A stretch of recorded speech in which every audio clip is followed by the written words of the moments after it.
mau ku hidup bagi dunia ini lagi.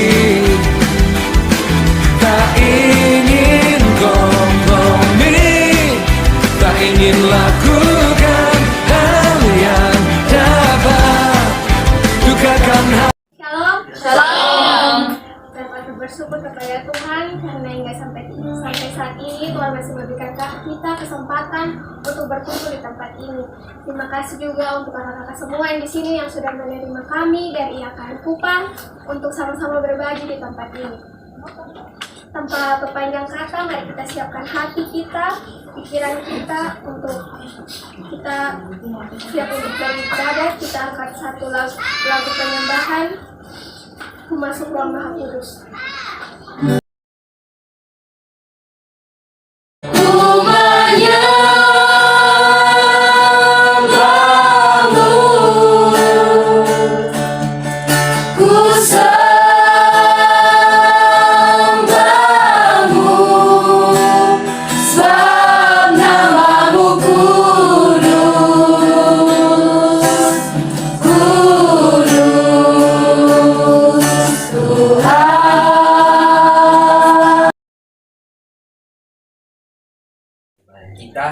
Marilah kita minta pimpinan dari Tuhan. Mari kita berdoa.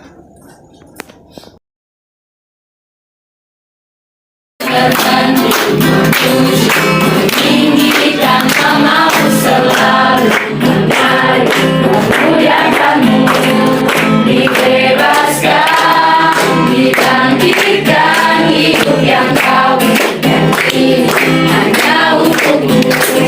Engkaulah Raja atas dunia yang menghancurkan musuh dan membebaskan jiwa kami bersorak bertepuk tangan. Engkau Tuhan berjaya dan memerintah untuk selamanya. Sayangmu, ku akan terbang tinggi di tengah badai hidup. Ku tak menyerah, kau kekuatan dan perlindungan bagiku.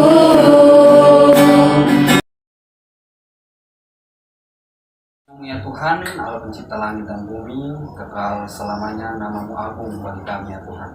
Bapa yang baik, Bapa surgawi, pada malam ini Engkau perkenankan bagi kami pemuda lingkungan 4 bersama dengan kami juga mahasiswa Institut Agama Kristen Negeri Kupang untuk boleh ada dan ambil bagian dalam peribadatan refleksi pada hari ini ya Tuhan.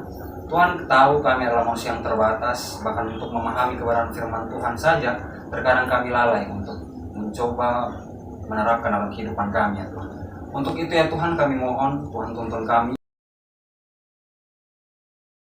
Teman-teman semua, shalom. Sekali lagi shalom. Shalom. Oke baik, puji Tuhan, Tuhan boleh ada dan ambil bagian bersama-sama di tempat ini. Bersyukur karena teman-teman lingkungan 4 bersedia terima totong dari mahasiswa IAKN Kupang, dan terima kasih banyak tentunya buat teman-teman semua. Baik, kita akan masuk dalam kebenaran firman Tuhan. Teman-teman, kita percaya bahwa potong ada di sini itu semua karena anugerah dan kesempatan daripada Tuhan. Jadi kalau teman-teman diperkenankan Tuhan untuk menyembah Tuhan hari ini, itu semua karena anugerah dan kesempatan. Teman-teman, potong ini sudah ada baik-baiknya di hadapan hadirat Tuhan. Ini menurut potong pun kacamata. Seringkali potong merasa tidak layak dan lain sebagainya. Dan mungkin teman-teman bisa dibilang juga potong adalah orang yang berdosa, sangat berdosa. Tentunya teman-teman, potong pernah salah, potong pernah berbuat dosa.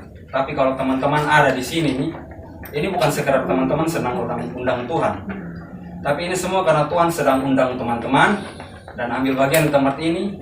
Dan artinya Tuhan mau untuk berjumpa dengan teman-teman. Teman-teman sadar kosan deh, kalau dalam setiap peribadatan ini teman-teman, ini adalah cara Tuhan menyatakan dirinya untuk boleh lebih intim dengan teman-teman. Jadi kalau teman-teman mengalami perjumpaan dengan Tuhan di tempat ini, itu berarti teman-teman akan mengalami perubahan hidup. Percayalah beta. Teman-teman, beta rasa kotong semua sudah siap untuk mendengarkan firman Tuhan. Kalau begitu coba kasih senyum di samping kiri kanan. Bilang di samping kiri kanan lu manusia yang paling manis di dunia.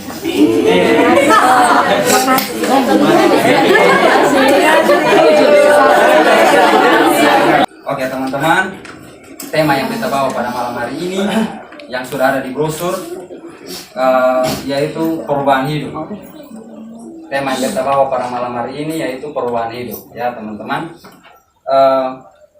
Beta percaya teman-teman bahwa di setiap potong kehidupan ini, kalau teman-teman pelajari dalam Alkitab itu sebetulnya banyak tokoh yang mengalami perjumpaan dengan Tuhan. Banyak tokoh yang mengalami perjumpaan dengan Tuhan, teman-teman.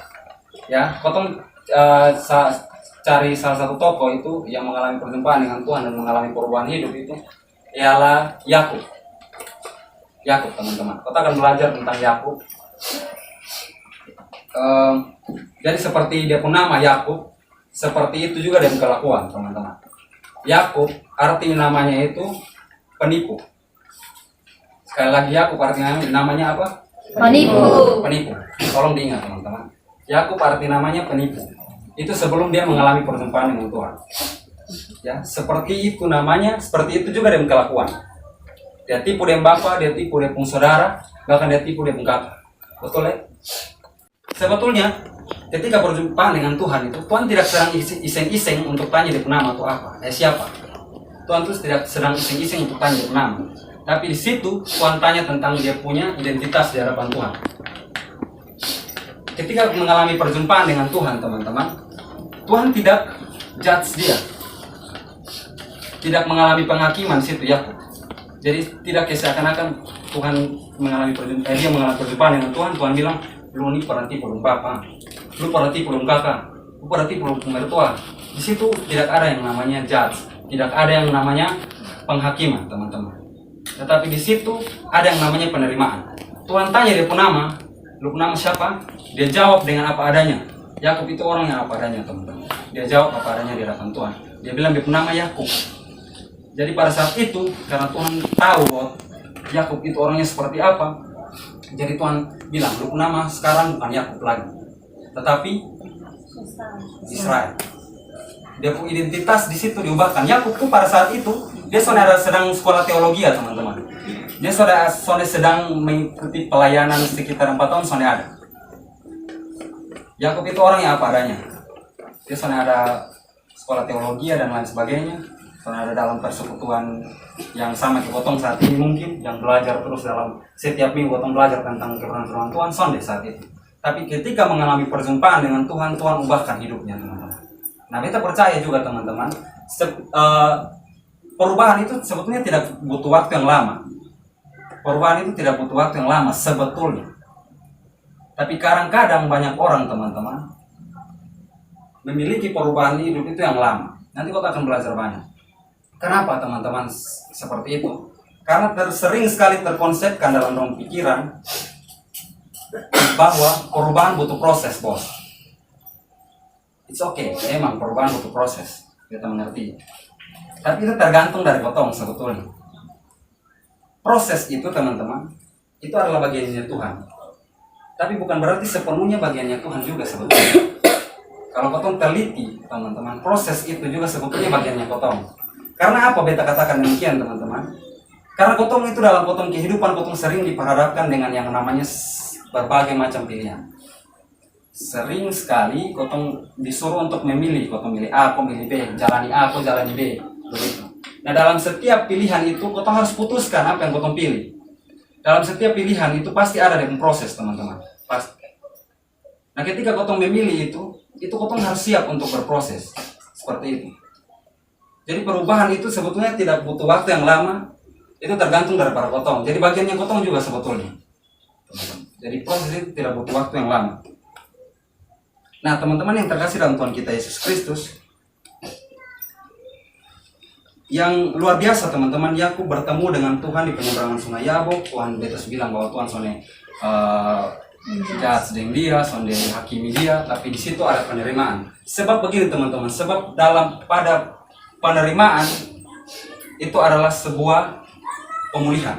Dan pemulihan adalah awal dari kemenangan. Amin kok? Amin. Sekali lagi beta mau bilang, penerimaan itu adalah sebuah pemulihan. Dan pemulihan adalah awal dari kemenangan. Itu teman-teman coba untuk simpan dalam teman-teman hati dan pikiran untuk potong refleksi bersama. Makanya dalam hidup ini teman-teman beta sudah mau lihat potong ini latar belakang seperti apa, potong masa lalu itu seperti apa, hancurnya bagaimana, potong masa lalu, potong jatuh bangunnya bagaimana. Karena yang terpenting itu teman-teman bukan bagaimana potong yang dulu, tetapi bagaimana potong yang sekarang dan potong akan melangkah ke depannya. Itu yang terpenting sekarang teman-teman. Jadi soalnya perlu potong pikir lagi orang lain latar belakang tuh begini, dia tuh jatuh bangun begini, mungkin potong juga mengalami kehidupan yang susah dulu-dulunya. Soalnya perlu pikir itu, oke, potong refleksi untuk supaya potong lebih kuat, boleh. Tetapi banyak sekali orang-orang teman-teman, banyak model HP yang di grup sudah Pak.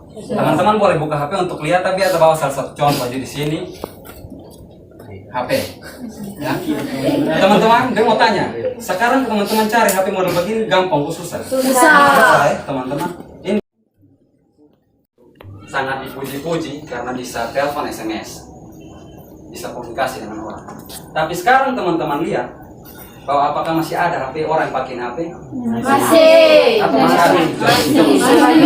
Sebagian. Masih pakai ya? Neneknya apa di sini? Oh, neneknya masih pakai. Sekarang mereka tanya anak muda masih pakai. Tidak. Hanya mau pakai main ular atau orang bilang. Sekarang soalnya adalah teman-teman sangat sulit. Sekarang orang butuhkan itu teman-teman bukan hanya telepon dan SMS. Orang butuhkan itu teman-teman. Tapi ya imam tanya tuh apakah ini domba ini tidak bercacat atau bercacat. Jadi imam tuh hanya periksa dombanya, bukan yang potong. Begitu. Jadi setelah sembeli di situ terjadi yang namanya pertukaran. Kesucian dari dombanya ini pindah ke kotong, dan kotornya kotong, dosa yang kotong buat itu pindah ke domba yang sudah mati. Seperti itu. Lalu kotong beralih ke perjanjian baru teman-teman. Ini secara singkat saja. Perjanjian baru, Tuhan Yesus hadir di tengah-tengah kotong. Datang sebagai penebus, mati di atas kayu salib. Lalu di situ ada terjadi satu peristiwa teman-teman, di mana peristiwa itu terbelah bait suci, tirai bait suci bagi dua kan begitu. Jadi istilahnya itu menggambarkan buat kotong bahwa sana ada lagi penghalang antara kotong. Jadi Tuhan Yesus hadir itu sebagai korban bakaran untuk supaya kotong mengalami perjumpaan dengan Tuhan. Mari kotong refleksikan teman-teman bahwa sudah katakan tadi, kotong bisa gambarkan seperti yang dikatakan di Alkitab berkaitan dengan Yakub. Yakub mengalami perjumpaan dengan Tuhan dan hidupnya diubahkan. Begitu juga dengan kotong sekarang teman-teman. 2000 tahun yang lalu terus sudah terjadi peristiwa di mana kotong dipertemukan dengan Tuhan. Kotong sana ada lagi penghalang, sana perlu lagi imam-imam yang mesti menjadi perantara antara kotong dengan Tuhan Allah. Sekarang kotong sudah bebas untuk berdoa, baca firman, dengan firman saat ini sudah bebas, dan beta percaya, makanya beta bilang ibadat itu adalah sebuah Tuhan menyatakan diri. Kotong sana akan bisa paham Tuhan itu seperti apa kalau Tuhan tanpa Tuhan menyatakan dirinya teman-teman. Nah seperti itu, kotong maknai Paskah itu sebagai sebuah perjumpaan Tuhan Allah dengan kotong. Nah teman-teman yang terkasih dalam Tuhan kita Yesus Kristus, judul khotbah beta lebih daripada mujizat. Tuhan mati di atas kayu salib itu membawa perubahan bagi kotong, mujizat bagi kotong semua, untuk kotong melihat bahwa sebetulnya ada hal yang lebih penting daripada mujizat. Beta bukan anti mujizat, beta bukan anti berkat, tetapi ada hal yang lebih penting di dunia ini selain mujizat dan berkat, teman-teman. Mujizat dan berkat bukan berarti soalnya penting ya teman-teman, penting, tapi ada yang lebih penting daripada mujizat dan berkat.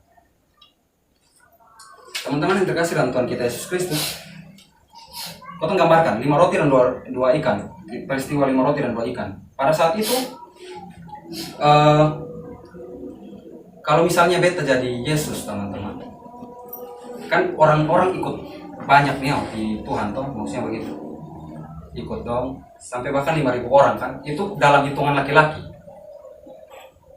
5.000 orang bukan hitungan. Kalau beta jadi Yesus, mungkin beta sudah dirikan gereja, kasih nama GKI 5 roti dan 2 ikan. Gereja Kemenibar 5 roti dan 2 ikan. Karena cari orang sekarang ini susah, untuk mau bertobat itu susah teman-teman. Mungkin beta seperti Yesus begitu. Tetapi yang dikatakan Yesus di situ, teman-teman, Tuhan bilang begini, mereka datang kepadaku bukan untuk cari aku sebetulnya, tetapi karena ini. Karena ini, teman-teman. Nah, beta takut kotong orang-orang muda itu seperti itu. Datang kepada Tuhan yang di sini yang kotong cari, kaya, uang banyak, pacar cantik, ganteng, tugas berdoa satu tugas habis, yang kotong cari di sini. Ya teman-teman, kalau datang ibadat saat ini mungkin mengalami masalah, Tuhan kotong mau untuk masalah itu cepat habis. Soalnya mau yang namanya mengalami proses. Datang mungkin teman-teman mengalami pergumulan di sini, oke sama tapi tolong jadikan itu sebagai tujuan utama teman-teman. Yang terpenting itu hubungan dulu dengan Tuhan itu bagaimana. Nah teman-teman yang terkasih dalam Tuhan kita Yesus Kristus, kalau datang ke rumah Tuhan, yang di sini yang dicari teman-teman, itu teman-teman sudah beda jauh sebetulnya dengan 5.000 orang itu. Dimana ketika Tuhan membuat mujizat dong ada, dimana ketika Tuhan Yesus memberi makan banyak orang dong ada, dimana ketika Yesus menyembuhkan orang buta dong ada, dimana ketika Yesus menyembuhkan orang sakit dong ada, dimana ketika Yesus membangkitkan orang mati dong ada. Tetapi ketika Yesus mati di atas kayu salib, di mana dong? Apakah teman-teman berpikir lah Tuhan Yesus mati itu berarti itu kan rentan waktu yang cukup lama. Sonde teman-teman. Masa 5.000 orang mati seketika hilang gitu kan sangat mungkin. Nah dong di mana ketika Yesus mati teman-teman? Nah kalau iman karena berkat itu orang sana akan kuat teman-teman. Iman karena berkat itu orang sana akan kuat. Lalu orang kuat itu, iman orang kuat itu karena apa sebetulnya teman-teman? Mari kita pelajari dari sini. Karena iman akan kuat bukan karena berkat, tapi karena proses dan salib. Kadang-kadang itu orang suka yang namanya salib. Kita harus bilang begini teman-teman. Orang suka yang namanya salib dan proses. Padahal orang lupa. Di Alkitab bahkan mencatat dan Alkitab bilang teman-teman, tidak akan pernah ada kemuliaan kalau Tuhan tidak mati di atas kayu salib. Jadi kalau teman-teman sedang mengalami proses, sedang mengalami salib hari ini, itu berarti sedikit lagi teman-teman akan mengalami kemuliaan dalam nama Tuhan Yesus. Amin buat teman-teman. Teman-teman, ini sangat luar biasa. Nah teman-teman, kita akan belajar bahwa ada yang lebih penting daripada sekedar mujizat. Makanya kalau ada orang di luar sana pindah gereja karena gereja kurang bagus, pindah gereja karena mungkin pendeta khotbah terlalu kontekstual, kawan-kawan pemuda pindah gereja, mungkin pindah persekutuan pemuda, mungkin lingkungan karena kawan kakak semua saling friendly mungkin. Coba yang kotong pikir sekarang teman-teman, bagaimana kotong ganti kotong pola pikir seperti itu, bagaimana kotong rubah kotong punya identitas seperti itu, supaya kotong kenal kotong ini siapa sebetulnya. Ya teman-teman. Nah, mari kotong buka bersama-sama dalam Markus, ini masuk dalam inti khotbah teman-teman. Itu hanya sebagai pengantara saya, supaya kotong lebih paham tentang bagaimana ketika kotong berjumpa dengan Tuhan, sebetulnya di situ teman-teman harus berusaha untuk bisa mengalami perubahan itu. Nah, Markus 8 ayat 22. Teman-teman langsung berdiri, nanti beta akan bacakan, karena beta berdiri nanti kasihan juga, karena beta akan bahas satu ayat. Markus 8 ayat 22.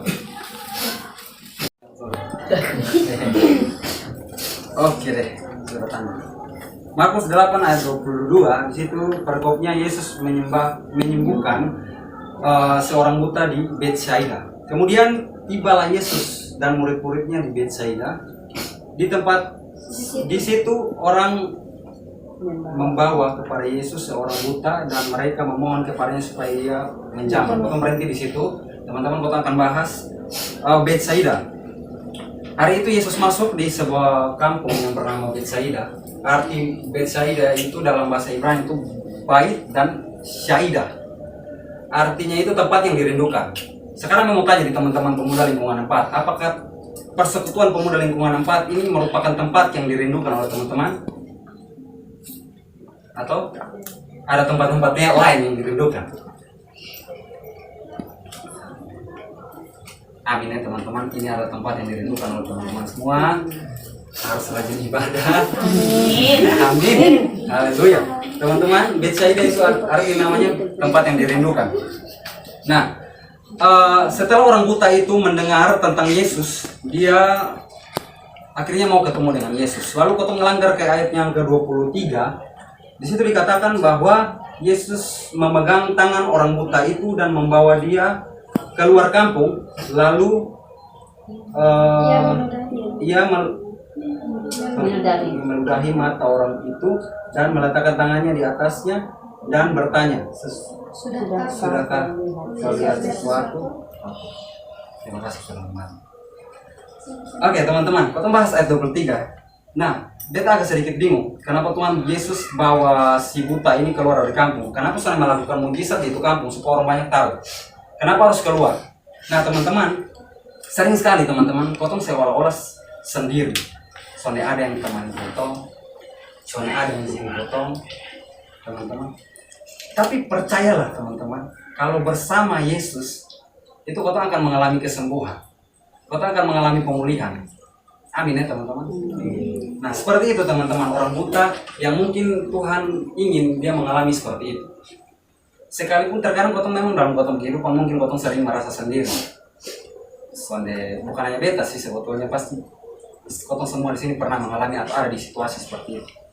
Nah harapan orang buta ini Yesus menjamahnya, tapi apa yang dilakukan Yesus? Teman bisa lihat di situ apa yang dilakukan Yesus, meludahi orang buta itu. Mungkin teman-teman berpikir agak sedikit kurang sopan nih yang dilakukan oleh Yesus. Mungkin setuju kok? Karena meludahi loh. Agak sedikit kurang sopan. Mungkin teman-teman. Tetapi sebetulnya yang terpenting itu jangan lihat caranya Tuhan. Jangan lihat Tuhan mau tekan dia ke mata, Tuhan mau tampilin dia baru sembuh, itu jangan lihat dari situ sebetulnya. Coba kau jangan lihat dari caranya Tuhan. Tapi kau lihat hasil akhir yang Tuhan buat. Terkadang dalam kotong pun hidup nih teman-teman, kotong hanya terus memandang bagaimana cara Tuhan proses kotong. Sakitnya luar biasa, ada dalam titik terendah luar biasa yang kotong rasakan. Tapi coba jangan lihat caranya Tuhan, teman-teman. Kalau teman-teman tanya di beta bagaimana cara Tuhan bentuk beta punya satu alasan untuk marah ke Tuhan sebetulnya. Teman-teman, ini semua bemuka kakak di sini, di adik-adik di sini, dan sudah tahu latar belakang itu seperti apa. Mungkin orang tua itu teman-teman tahu kan, bercerai. Beta anak yang broken home teman-teman. Beta sering malu untuk ceritakan ini, sekalipun teman-teman beranggapan ini aib. Sebetulnya ini bukan menjadi aib, karena beta tahu beta dimampukan Tuhan untuk menjadi berkat pada malam hari ini. Teman-teman, beta anak yang broken home, dan teman-teman tahu tidak enaknya itu berjalan sendiri, harus mandiri apa-apa sendiri. Tidak enak teman-teman. Bahkan terkadang kalau lihat orang keluarga yang harmonis saja teman-teman, beta terkadang rasa iri sebetulnya. Beta punya alasan untuk marah dari Tuhan. Kenapa harus beta keluarga? Kadang-kadang muncul pertanyaan, Tuhan beta ini kok anak baik-baik kok. Kenapa bukan itu anak-anak yang pemabuk di luar sana, keluarga hancur sah? Kenapa mesti beta? Seperti itu. Beta punya alasan untuk marah ke Tuhan teman-teman. Dan mungkin teman-teman juga punya alasan untuk marah ke Tuhan karena memang pergumulan yang teman-teman hadapi ini begitu berat. Tetapi coba kotong jangan lihat caranya Tuhan, tetapi bagaimana kotong diproses dan mengalami hasil akhir itu yang luar biasa teman-teman.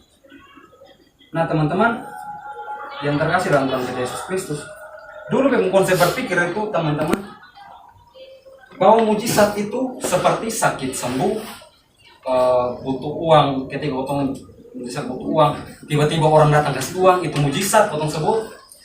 Ketika kotong mungkin ada orang mati dan tiba-tiba mengalami bangkit dan kotong bilang itu mujizat, beta sering sekali berpikir bahwa mujizat itu seperti itu, sakit sembuh dan lain sebagainya. Tetapi teman-teman, ketika beta mengalami pergumulan yang luar biasa dalam hidup yang beta sudah ceritakan tadi, beta baru tahu mujizat itu seperti ini teman-teman. Mujizat itu seperti teman-teman, ketika kotong tertekan, ketika kotong mengalami pergumulan, ketika kotong berada dalam titik terendahnya kotong dihianati dan lain sebagainya dalam kotong komunitas, kotong dibenci orang lain, tetapi kotong masih datang ibadat dan menyembah Tuhan, angkat tangan, itu yang namanya mujizat. kotong masih dimampukan untuk menyembah Tuhan, itu cepat teman-teman, agak lebih cepat. Coba satu orang bacakan buat kotong semua. 24. Orang itu memandang ke depan lalu berkata, aku melihat orang sebab melihat mereka berjalan-jalan, tetapi tampaknya seperti pohon-pohon. Nah teman-teman, di ayat 24 ini setelah Yesus meludahi orang buta ini, di situ teman-teman bisa baca di situ. Kalau teman-teman dalami, mau tanya, apakah orang buta itu sudah benar-benar pulih? Belum benar-benar pulih. Kalau kau mau bilang sembuh juga sonde, kalau kau mau bilang belum juga sonde, karena dia sudah melihat sedikit teman-teman di situ. Nah artinya apa teman-teman? Bahwa yang terkadang itu keraguan-raguan yang kotong akan Tuhan itu yang menghalangi kotong cara pandang kotong kepada Tuhan, sehingga kotong memandang keadaan itu seperti tidak sanggup dan lain sebagainya karena keraguan-raguan. Nah orang buta ini sebetulnya ragu-ragu karena masih ada keraguan akan ini kasih Tuhan di situ. Nah teman-teman,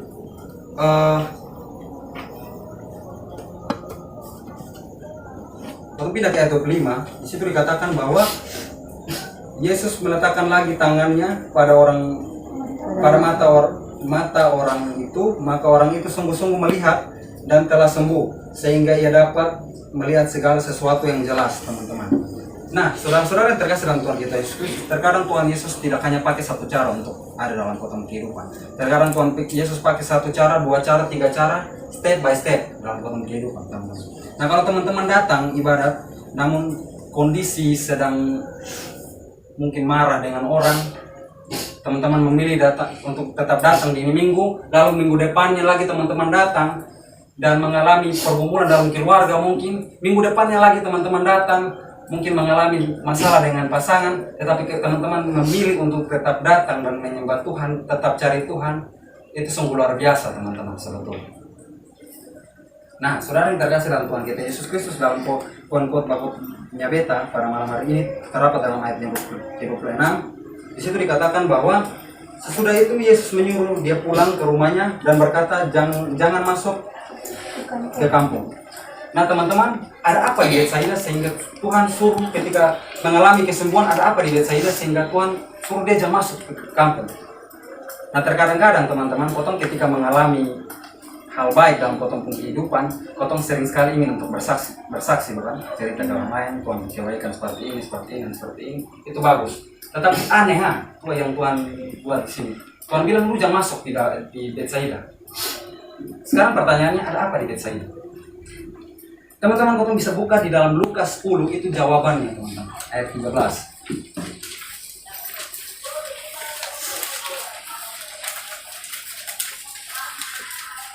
Sekarang coba baca dengan keras. Ya, ayat 13, Lukas 10 ayat 13. Celakalah engkau Korazim, celakalah engkau Betsaida. Karena jika di Tirus dan Sidon terjadi mujizat-mujizat yang telah terjadi di tengah-tengah kamu, sudah lama mereka bertobat dan bertaubat. Ya, teman-teman, itu jawabannya ada di situ, teman-teman. Jadi sebetulnya Betsaida itu bukan tempat yang tidak mengalami mujizat sama sekali. Berulang-ulang kali mengalami mujizat, tapi orang-orang di situ tidak mau yang namanya berubah. Tidak mau yang namanya berubah. Contohnya tuh seperti ini, teman. Dia ini sakit jantung, mungkin darah tinggi. Dia datang berdoa ke seorang pendeta, seketika dia mengalami kesembuhan, mujizat. Tetapi pulang dari situ dia tetap titip kambing sop kambing. 1 minggu, pokoknya tiap minggu tuh dia titip sop kambing. Teman-teman, itu dia 1 minggu itu mungkin dia mati. Darah tinggi baru sembuh, tapi pulang titip sop kambing yang mati pun. Mulai kambing mungkin. Nah itu kan sama aja bohong toh teman-teman. Nah jadi contohnya itu seperti itu, orang-orang Betsaida itu seperti itu teman-teman. Mengalami mujizat ulang-ulang tapi sudah mau berubah, begitu. Nah, mujizat itu tidak salah sebetulnya teman-teman. Tapi yang salah itu bagaimana kau sudah mau berubah ketika melihat mujizat. Nah, teman-teman, dalam hidup ini kita biasa salah. Daud juga pernah salah sebetulnya teman-teman. Bahkan orang yang paling salah antara Daud dan Saul, dosanya Daud itu lebih parah daripada dosanya Saul, teman-teman. Daud itu teman-teman ada satu peristiwa, ini dia tanya gambaran bagian akhir ini khotbah teman-teman. Daud itu teman-teman, dia pernah mengambil istrinya orang, namanya siapa? Bathsheba, istrinya Uria. Kapan? Istrinya Uria. Bahkan dia merencanakan, dia kasih analogi. Ada salah seorang yang kaya dan memiliki kambing domba yang banyak, dan ada satu orang yang miskin memiliki satu domba. Orang yang si miskin ini dia sangat menjaga dombanya, merawat bahkan tidur bersama-sama dengan dia. Tapi suatu ketika si jahat ini, si kaya ini, dia tamak, akhirnya dia rebut ini domba dari si miskin ini.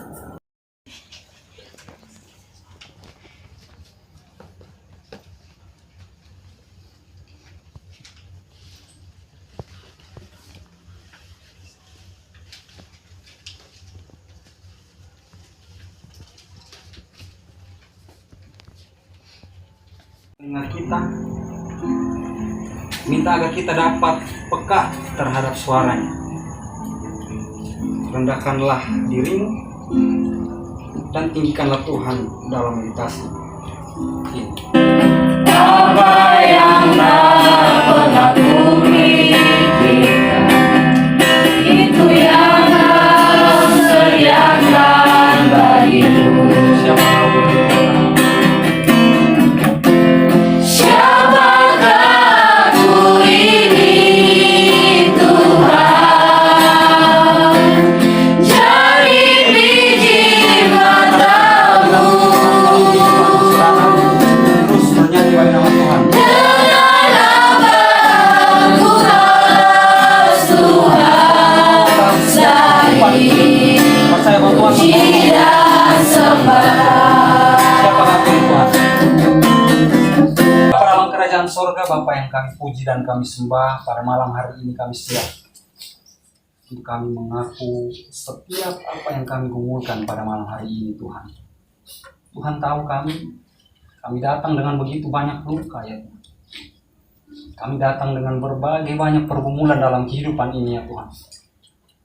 Kami tidak tahu bagaimana kami harus bercerita di mana. Bahkan tempat ternyaman yang kami cari pun kami tidak tahu di mana ya Tuhan pada malam hari ini. Tapi kami tahu dan kami yakin Tuhan, bahwa hanyalah Tuhan yang tempat kami berkeluh kesah dalam setiap kehidupan yang kami jalani hari ini ya Tuhan. Tuhan tahu apa yang kami gumulkan, bahkan setiap dosa yang kami gumulkan pada hari ini, kami mau terlepas dari itu semua ya Bapa. Tolong kami. Saudara-saudari, kita tahu bahwa dosa seakan menjadi teman karib dalam keseharian kita. Terkadang kita menikmati segala dosa-dosa kita sebab ia memberi segala yang kita inginkan. Kita senang dalam segala dosa-dosa kita sebab ia memberi segala sesuatu yang kita inginkan. Kita senang dan kita terlena dengan segala kejahatan dan tipu daya iblis, dan kemudian kita membelakangi Allah. Pernahkah kita berpikir teman-teman tentang perasaan Allah yang begitu terluka akibat kita sering sekali berbuat kejahatan dalam kehidupan ini? Pernahkah kita berpikir demikian? Pernahkah kita berpikir betapa Tuhan menderita akibat setiap dosa-dosa kita? Pernah kita berpikir seperti itu teman-teman? Kita terus akan membelakangi Allah. Teman-teman yang terkasih, mari bangun kembali relasi dengan Allah.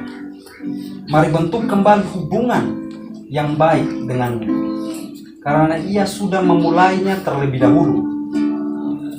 Jangan lagi dengan sengaja kita membiarkan hati Allah terluka oleh kejahatan kita. Buatlah Allah bangga kepada kita dengan terus melayani dan bekerja di ladangnya. Mari kita sama-sama angkat pujian yang mengatakan, oleh kuasa darah. Satu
hal yang datang menjelang akhir pertandingan. Membuat kaki yang tadi membuat kaki yang mulai bergoyang, membuat mata yang tadinya bercahaya menjadi redup seketika. Tetapi suaranya selalu mengingatkan banyak hal. Pertolongannya nyata dan tak pernah terlambat. Manusia hanya memiliki 24 jam tiap harinya. Apakah ada perubahan dalam setiap menitnya? Penuh tanda tanya, khawatir, ragu, bahkan menolak perubahan dengan kasih yang melengkapi. Namun ada cinta setiap saat yang takkan lelah meyakini saudara dan saya menjadi utuh dalam perubahan dengan kasih yang melengkapi itu. Kita akan berada dalam titik di mana sulit kita berubah. Berpikir bahwa masih banyak waktu, masih ada hari esok. Nyatanya tidak satupun yang tahu tentang hari esok. Tidak ada satupun yang tahu kondisi di mana kita ditempatkan untuk terpaksa berbuat dosa. Setiap saat kita diberi kesempatan memilih pilihan. Mau tetap taat dengan perubahan yang diperoleh, atau malah mengikuti keinginan kita dan mengabaikan perasaan. Memilih untuk mengupgrade diri dan menjadi anak Allah berarti kita ada peluang. Berarti tidak ada peluang untuk kita memiliki dunia yang fana ini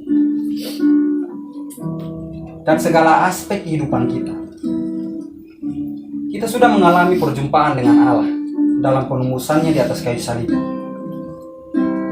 Dan dari perjumpaan itu memberi satu tanda penerimaan, sebab penerimaan awal dari pemulihan, dan pemulihan adalah awal dari kemenangan. Teman-teman boleh lipat kertas teman-teman yang sudah teman-teman tulis. Hanya Kau Tuhan hidupku, Kau berikan hidup yang baru. Darah-Mu menyucikan, pulihkan hatiku. Kunyatakan Kaulah segalanya. Engkaulah sumber pengharapan. Engkaulah sumber pengharapan. Kuasa-Mu sanggup menyembuhkan. Jiwaku pun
berdoa saja di depan Tuhan, apa adanya saja di hadapan hadirat Tuhan, teman-teman.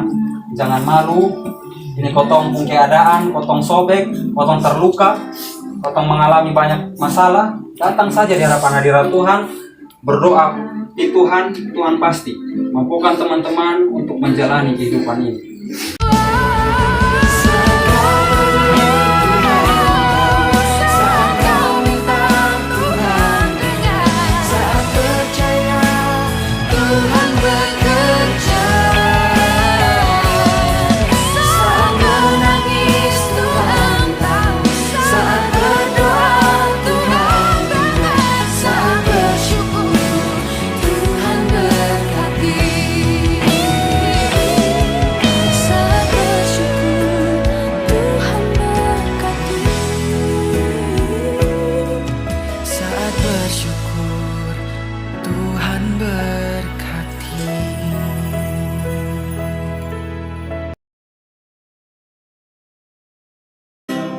Membuat kau benar, salib yang kau pikul menekan berat. Hitunglah berkatnya, pasti kau lega dan bernyanyi terus penuh bahagia. Berkat Tuhan mari hitunglah, kau kan kagum oleh kasih-Nya. Tuhan, mari hitunglah, kau niscaya kagum oleh kasih-Nya.